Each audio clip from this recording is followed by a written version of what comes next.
embastada de cara a rebre el nostre pròxim convidat perquè és artista de retrats, però pinta d'una manera molt especial i particular, perquè en la seva obra, diguem que coexisteixen la geometria i les línies rectes amb rostres i figures humanes. Això que a priori sembla complicat de combinar, doncs ell amb això fa un art absolutament meravellós. I a més, tot ben amanidet, de colors, de tocs de llum. Estic parlant de l'obra de Jordi Machí i ja està així al nostre costadet. Jordi, benvingut al Podríem Fer-ho Millor. Molt content d'estar així, nosaltres? a la meva terra, i ben feliç, ben feliç. Moltes gràcies per convidar-me. No, ens fa moltíssima il·lusió perquè, a més, és que eres un artista internacional, tu dius que estàs content d'estar a la teua terra, però és que acabes just de tornar-te'n, si no m'enganya, de Mèxic, no?, d'inaugurar allí una exposició a Casa Gamma de la teua col·lecció Héroes. Això va ser a principis de febrer, a principis del mes passat, però volem que ens contes com va anar per allà. Ai, una meravella, una meravella. M'ha encantat Mèxic, m'ha fascinat directament tot el que he vist, la zona Yucatán i tal, Ciutat de Mèxic, m'ha paregut brutal, brutal. Quina una meravella. Sí. I l'exposició va anar molt bé, també molt content. I a part era una exposició molt bonica perquè tractava un poquet de la diversitat funcional vist d'un punt de vista molt optimista. Que és com hauria de ser sempre, no? Que moltes vegades tenim ahí l'estigma i tot això, i donar-li aquest punt de vista, com tu dius, o aquest enfocament, és importantíssim i necessari. Clar, perquè a més és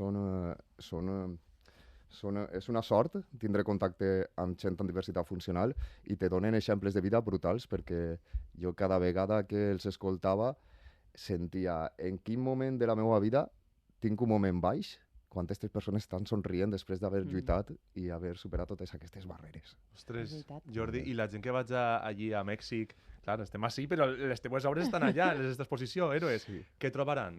Són cares reals, hi ha gent darrere d'aquestes obres, no? A veure, jo soc un artista principalment de retrat, jo sempre m'he definit molt de retrat, un artista figuratiu, en referent a la figura humana, perquè sorgeix d'una forma instintiva en mi, és com la necessitat de pintar-nos a nosaltres mateixa, no? Que tenim des dels nostres ancestres. Això està dins de mi i allí podeu trobar, són una col·lecció de 20 quadres referents a diverses enfermetats que avui en dia són diversitat funcional i això és com són obres molt coloristes, és supercomplicat definir una obra. És preciosa, l'hem vist a Google i és preciosa, però definís-la tu perquè tens més vocabulari tècnic que jo. Ostres, que va, no te cregues, A veure, ja t'he dit, la meva obra és molt colorista, jo sempre tiro dels colors perquè al final per a mi els colors vius representen alegria, i jo recorde des de ben xicotet que per a mi dibuixar i veure tant de color i veure tants dibuixos em canviava tot el món. Si m'envoltava una tristesa en certs aspectes de la meva vida, això em donava la vida i sempre ho he portat després al món de l'art, no? I a la meva pintura. I és molt important per a mi el color i després la línia també, que per a mi és la base de qualsevol obra. Llavors els retrats tenen una base sobretot de línia. No sols n'hi ha retrats, n'hi ha de tot, una miqueta. I sobretot també el que ha anat evolucionant el meu art és a descomposar l'obra. Si en un principi jo era un pintor com més realista, evoluciona a la destrucció absoluta de tot. Destrucció optimista, no? També, clar, sí. Sempre, perquè al final... per a bé. Per a mi és important intentar buscar la bellesa, no? Encara que hi hagi fealtat. Jo vaig agafar-me això que has dit que des de xicotet, no? Perquè és que pintes des de xicotet i, a més, trobo que per una raó bastant concreta, no? Anem al germen, com comença la teva passió per la pintura? Jo crec que ja tenia vocació des de que vaig néixer, no? Ma mare pintava molt bé, i m'abuelo també pintava molt bé, sempre ha tingut vocació.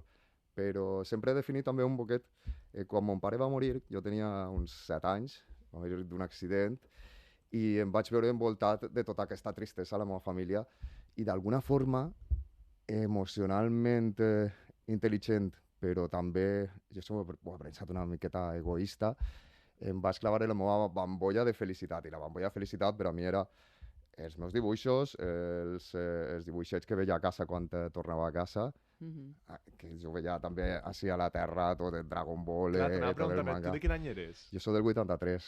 Ai, es duem 10 anys, però què se veia en aquesta època? Dragon Ball, Aral, el Doctor Slump, bueno, era... I això Molt I coses més s'ha influït clàssiques en la teva també, obra, no? I coses més clàssiques també, Sí. sí. I, clar, tot això ha influenciat clarament a la meva obra, sí. sens I dubte. parlàvem abans, no, Guillem Sí. i jo, de com descriure una obra, i ja ens has donat moltes pinzellades de color, de un poc l'evolució també, però la gent la pot conèixer inclús a través de les teues xarxes socials, perquè això està molt viu, no? És que cal estar avui dia en les xarxes Correcte. socials. Com el poden trobar? Com poden descobrir-la també? Correcte.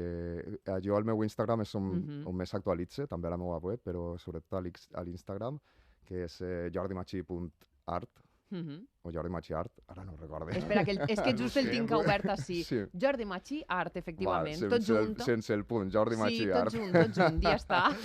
Sí.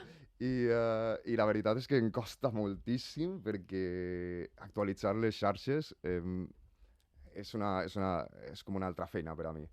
I sempre lluite contra això, contra intentar obligar-me a publicar, que és una cosa necessària també, perquè si no, no estàs Per tindre directament. visibilitat, no? Clar, És D'alguna veritat que manera. dona molta faena, I és un poc frustrant de vegades perquè, clar, el teu art és la pintura i també has de dedicar-te temps a això, però bé, em parla d'héroes, però no és l'única exposició que tens, també Trace of Time, per exemple, que no té res a veure, però sí. Definís-la tu. Com definiries Trace of Time? Bueno, Trace of Time va ser un encàrrec per al Líbano, per a un client del Líbano, i això ja fa molts anys, ja estem parlant, és a lo millor 2016 o per ahí. Però ja com han estaves passat. parlant d'evolució també, Clar, perquè és hi ha una figuratiu cosa- també, però és distint, És no? distint. una de les coses que ens sobtava, no, revisant la teua obra, és això, com no té absolutament res a veure, per exemple, esta d'Héroes Clar. amb la que esmentava Guillem, de Trace of Time. Correcte. Ahir es veu un poc això que tu explicaves de l'evolució. I ara explicaré per què. Ah. Xan, xan. Conta'ns-ho. Perquè jo, quan arriba al Líbano, encara... O sigui, jo sóc ja llicenciat en Belles Arts, però no estic treballant no estic visquent de l'art encara. Jo arribo És al com Líbano... una afició, no? Més que com una ofici. Jo intentava ja encaminar-me cap allí, però era molt complicat, perquè tu acabes la llicenciatura i estàs perdut, bàsicament. I després també. I què passa? Que arriba al Líbano, i després també, arriba al Líbano i conec una persona que té una galeria d'art i em proposa exposar allí després de veure obra meva. I faig una exposició allí. Què passa? Que jo estic començant i al final em donen unes directrius molt estrictes de lo que volen. En el cas de Trace of Time, volien una obra pareguda al pintor Mark Ryden, que és una pintura més pastelosa, més arrastrada i tal. I llavors és un encàrrec personal. Avui en dia segurament ja no ho faria, això. Perquè jo disfruto més la pinzellada solta I ara has de posar la teua empremta d'alguna manera, no? Exacte. Ja no són encàrrecs de vull una cosa semblant a eixa, sinó li poses ahí la teua personalitat també en allò que fas. I una de les coses, no? Te preguntava des Guillem també, són persones, són retrats, per què persones i, per exemple, no paisatges? Per exemple, o jo què sé, o altres coses. Jo m'ho he plantejat moltes vegades i al final és el que parlava antes de l'instint que portem les persones de representar-nos a nosaltres mateixa, que és una cosa que feien els antics de les cavernes quan ens pintaven a nosaltres mateixa i els animals, que també és figuració. Clar, però eren escenes quotidianes, no? Eren De escenes cacera, quotidianes. de I tot també, això. i després retrats, també. Retrats mortuoris, retrats... la progressió de la història de l'art i de la història humana, no? I jo crec que ha sigut molt instintiu. I és una cosa que neix en mi. Jo, quan Però per pinte, aquesta similitud que fas és com un instint molt primitiu, no? però també primitiu, o pot ser instintiu i primitiu també, però és una forma de connectar amb l'alma de les persones, no? I això em fa sentir més humà també. Jo quan pinte una persona estic intentant adentrar-me dins de la seva alma i pinte més enllà de lo que és el físic, sinó que intenta pintar per dins d'aquesta persona i conèixer-la d'alguna forma. I això em plena molt més d'alguna forma que pintar un paisatge, que m'encanta també, però no ho visc tant. El que em fa sentir a mi és pintar l'humà. I com és el procés de veure una persona i veure la seva ànima? És allò típic de, a través dels ulls es veu l'ànima, o en què te fixes? I què veus així? És complicat i de vegades acabes odiant a la persona que estàs pintant. Ostres, agafa el negre i el roig ahí, no? I dius, me caus mare. No, és complicat, però jo m'imagino a Jordi pintant una persona ahí superencantadora i després, quan arriba l'hora de pagar, ahí regatejant-li i posar damunt emoció enganyados o alguna cosa així, Però com es veu l'ànima d'una persona? A través de l'art? Tu no eres capaç de veure l'ànima d'una persona? Jo no me ves ni a mi, o sigui, cada estic més cego. No, però jo crec que això ho tenim tots. Una altra cosa és representar-ho, que també és més complicat, però tu quan coneixes algú o estàs coneguent algú, veus més enllà, no?, d'alguna forma. És emocionalment intel·ligent, també. I ho veus, encara que digues que no. I capaç de captar-ho després amb colors i amb formes. Clar, és que no és només captar l'ànima, és traduir-la a l'art. Clar, sí. Si no la conec personalment, aquesta persona, és més complicat. Però, bueno, ja m'expliquen, pues mira, és una persona superalegre, és una persona molt senzilla, molt amable, o és una persona odiosa i tal, i ahí canviaria també. O sigui, és una excusa per a lligar, no?, amb la gent. No, és que te vull pintar l'ànima sense conèixer i prendre molts cafès junts, no? Exacte, sí. Que, per cert, parlem de molta gent, però també has recorregut mig món pintant, perquè hem parlat de Mèxic, però també has estat a Venècia, a Brasil, bueno, el Líban també ho has comentat. Creus que estos llocs, xafar tants llocs, t'ha marcat també la teva carrera? Absolutament. Jo crec que tot el que he viscut, tant de la meva infància com ara de més major, i tots els viatges, influencien en la meva carrera i la meva forma de ser, també. Tota la gent que conec. Quan vas coneixent la gent, vas aprenent. Quan vas a un país diferent i vius a un país diferent, aprens una barbaritat i t'obri la ment i te fa replantejar-te de, ostres, això que pensava jo antes, tal volta no és lo correcte. I te canvia. A mi m'encanta canviar, m'encanta que me canvien i m'encanta que me facin, que m'obriguen les portes a nous horitzons. I en quin punt d'aquest recorregut passes, perquè això també ho has comentat abans, no?, que dius al principi no era una faena, no? En quin punt de tot aquest recorregut internacional, o no, o pot ser ha sigut a casa, no?, dius, vaig a dedicar-me per complet, m'he de guanyar la vida d'açò, i això no serà simplement una afició, sinó que va ser el meu ofici, la meva faena. Jo tenia clar que era absolutament la meva vocació, però sí que en el meu recorregut he conegut a persones que m'han encaminat molt bé, també. Jo recordo que vaig tindre una companyera de pis que era coach professional i tots els dies que tornava a casa venia i me perseguia. Has fet això? M'encaminava a dir, tu a què te vas dedicar? Tu tens que ser artista, pues tens que centrar-te, oblida de tot lo demés, centra't en això, fes els passos. També una altra persona, el meu amic de Mèxic, Vicente, que me'n recorde que just va ser en Líbano, aquell primer viatge, que em preguntaren, i tu de què treballes? Jo treballava a la nit a Madrid. I els primers anys, després de la facultat, me'n vaig anar a Madrid, me'n vaig anar a Eivissa a treballar l'estiu, la temporada d'estiu, després a Madrid, ahí treballant a la nit. I de sobte faig aquest viatge i me pregunten, i tu de què treballes? Una gent com important. I jo, bueno, pues treballo a la nit, però vaig estudiar Belles Arts, i el meu amic m'agafa i me va dir, tu eres artista, Jordi, no tingues vergonya, perquè si no t'ho creus tu, qui s'ho va creure? I això també va fer, de sobte, dir, ostres, és de veres, què estic fent? I ahí va ser el punt eixe d'inflexió. Clar, jo volia preguntar una cosa, però m'ha sortit un dubte mentre contaves això, perquè sí que dius que les teves obres són coses que has viscut o somiat. I hi ha una obra en concret, la de la Dominatrix, que després de lo de treballar la nit, jo no sé si has viscut o somiat, això. M'encanta, perquè a més és una de les obres que ma mare me va dir, m'agrada molt el que fas, però aquesta no m'agrada. No et va donar el vistiplau ahir. I jo, pues ara, mama, és la meva preferida. Però no m'has respost. Però eixa mania de portar-li la contrària a les mares, per favor. No, perquè era el que intentava fer. Jo això ho vaig veure, ara te conteste, ho vaig veure per primera vegada a Berlín i vaig veure aquesta escena. Que és una dona passejant a un home fent de gos. Un home en cara de làtex de gos i tal, molt sado, molt dominatrix, correcte. I jo, la primera vegada que ho vaig veure al carrer, vaig dir, uau. I un uau de dir, com m'encanta que això siga possible fer-ho Total. i com escandalitzaria la gent, això. I a molta gent com li escandalitza. Clar. I me pareix que era un tabú nou i que tenia que explorar-lo d'alguna forma i me va impactar i vas dir, això tinc que fer un quadre ja. I parla sobre la llibertat, sobre el no enteniment, sobre l'evolució també de la història de les persones, com se va obrint la ment i com deixar fer el que vulguis perquè no estan fent mal a ningú. Al final és una cosa que si t'escandalitza, el problema el tens tu. I tractava sobre això, un poquet, sobre tocar el punt de l'escàndalo i la provocació, no? No sols plasmar allò que has vist, no és només això, és contar la història que hi ha darrere d'allò que has vist. Que guai. I ara ja, com has vist, som molt de xafardets i estàs parlant de persones, però sabem que has pintat i t'han encarregat molts artistes de Hollywood. No sé si quanta gent famosa té un matxí per ahí, alguna que pugues confessar.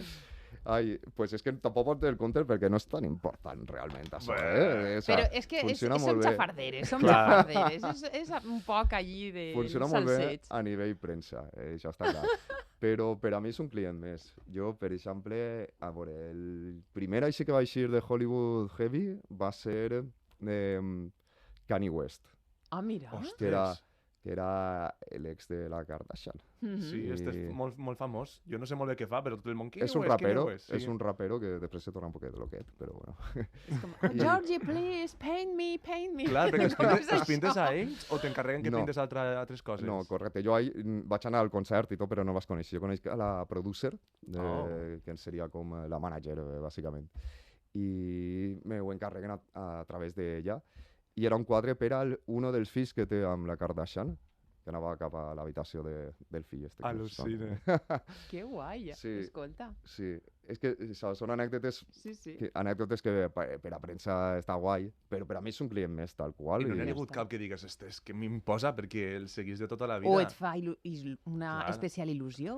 A mi Miguel Bosé m'imposava quan el vas conèixer, per l'altura i per la veu que me posava també. Mira, el de la veu diu, ara te farem una comandeta, però abans vull preguntar-te també, perquè has escrit un article molt emotiu, no?, dedicat a Sorolla per el llibre de la falla del CID, del teu poble, i en l'article que es titula A l'ombra de la llum de Sorolla, a mi hi ha una cosa que em sobta i és que dius, vaig a citar-ho literalment, Sorolla és com un somni, com un record d'una època que mai vaig viure a la meva terra. Jo no sé si t'haguera agradat viure a finals del segle XIX i si és que sí, per quin motiu? No ho tinc clar, no ho tinc clar. Jo crec que m'hauria agradat més viure a la meva terra d'ací 50 anys, a lo millor, Fixa't, Però això és possible, encara. No ho tinc clar, És possible. Això és possible. Sí, és possible. Però bueno, de jove. Ahí està el matís. I clar que Sorolla, el que t'evoca quan veus les seves pintures i tu eres d'ací, de la terra, és que et resulta familiar d'alguna forma, no? I et veus allí, és com si hagués estat allí. Jo les veig i veig la platja i veig els xiquets i dic, és que podria haver estat perfectament allí, és meravellós el que transmeteix Sorolla. Estic en casa. Bon, parlant de la veu, no? Vull dir, ja podem destapar-ho tot, no? Vinga, és que portem així mitja hora ja d'entrevista i podem deixar de fingir ja parlant de la teva pintura, per sí, eres un artista extraordinari, però tota aquesta entrevista no era més que fer-te una miqueta la pilota per a tratar de convèncer-te per a que deixes la pintura i et dediques a la ràdio, perquè tens una veu que això no es pot aguantar. Moltes gràcies. I ja que estem, escolta, tenim preparat el botó de gravació, no? Sí? Vinga, doncs ja que estem, ens podries fer unes falquetes? És que amb eixa veu, vull dir, pots dir, podríem fer-ho millor de dilluns a divendres de 4 a 7 de la vesprada en la ràdio d'Apunt? Clar. A veure com ho diries? A veure, podríem fer-ho millor... Vols que te ho posi? Posa-m'ho, sí. Sí, vinga, vaig a posar-te ahí el text ben grandet per a que puga veure bé. I perquè no ens ha donat temps a comprar pintures i que ens facis un quadre així. Ho hem fet abans, Vinga, vaig, Vinga. Podríem fer-ho millor, de dilluns a divendres de 4 a 7 de la vesprada en la ràdio d'Apunt. Jo crec que fantàstic. Li demanem el bonus track. Clar, està molt bé, però jo te demanaria que llegires la següent frase per si de cas hem de gastar també. A veure, amb tots vosaltres, Guillem Lizarde. Està que arde. La última, podem? Tenim temps? Que en diuen que sí. Vinga, esta és per a mi. Susa Calafat. Quina barbaritat! Uau! En fi, Jordi, este és més que generós, Sí, sí. No ha parlat sols de la seva He pintura. de dir que estic molt a gust en la ràdio, quan vaig, m'ho passo molt bé i estic superrelaxat. Escolta, Una secció de pintura, ara ho parlem. clar que sí, de pintura o del que siga. O de veu. Vindrà, sí, Héroes, per cert? Vindrà, no sé quan, No ho saps. perquè funciona un poquet estrany el tema de galeries, que s'ho queden un any de moment i pot ser que més anys. I vindrà una altra cosa, una altra col·lecció? Una altra cosa vindrà, sí? una altra cosa, sí. Vindràs a contar-nos-heu?